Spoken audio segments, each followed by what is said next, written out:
Joining us here is Professor Amanda Grzyb from Western Ontario, University of Western Ontario. We're speaking about Holocaust and genocide awareness. Thank you for joining us. Thanks. Now, the first question I had is, how can youth get more active on issues of genocide, and more specifically Darfur? Well, I think there are a number of really wonderful activist groups on campuses across Canada. STAND is one of them.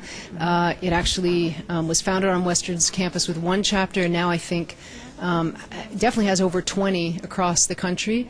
And what's interesting about that is there are also a number of high school students who have now opened high school chapters as well. So you have high school students and university students kind of working in tandem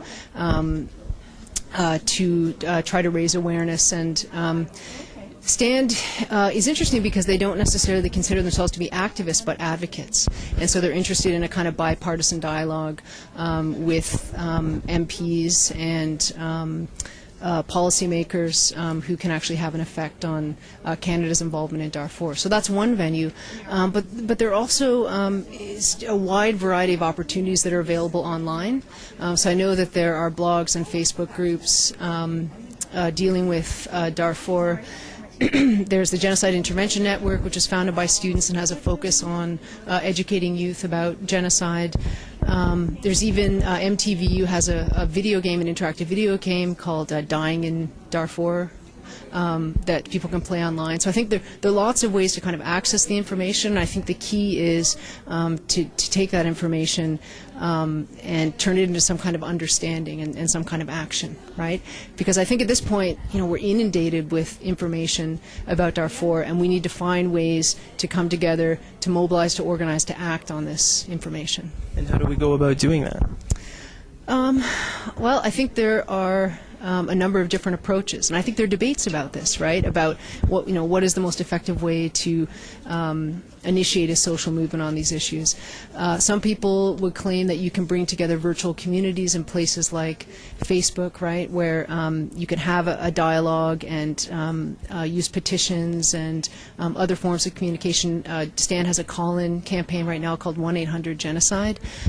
You call this number and you get connected directly to an MP's office. They give you some talking points, and then you can sort of express your opinion about the need for intervention.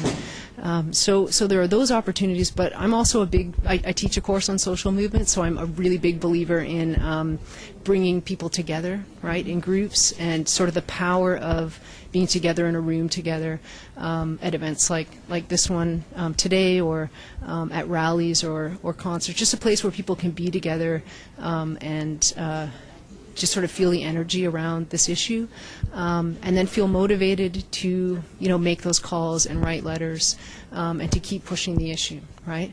There's a moment, Samantha Power has a wonderful book called A Problem from Hell, and in the introduction to this book she says, look, the reason that there was no intervention in Rwanda from the point of view of the politicians is that the phones simply weren't ringing. It didn't seem like anyone cared.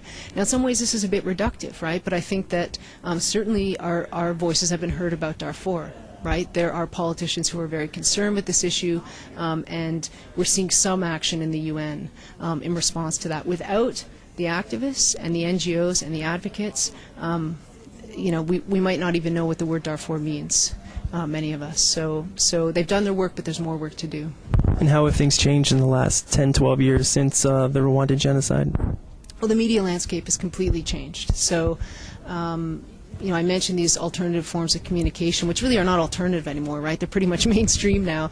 And I think that we were at a point in '94 where we were getting most of our news from television, from newspapers, and now we have many different venues to get this information. I see that as a positive development, and I think it allows us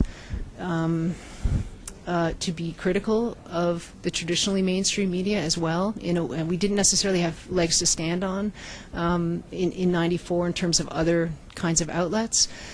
The troubling development, so I see that as positive. The troubling development, I think, is that I think we're really at a point now where the military-industrial complex has become the military-industrial media complex, right? So we have a corporate mainstream media. NBC is a really good example, owned by General Electric, which is making weapons being used in conflict, right? So how can you have an objective media when the same corporation is the one making the weapons, right? So I think we need to be critical and have deep concerns about the ways in which these corporate interests are coming together with the media, particularly related to military involvement.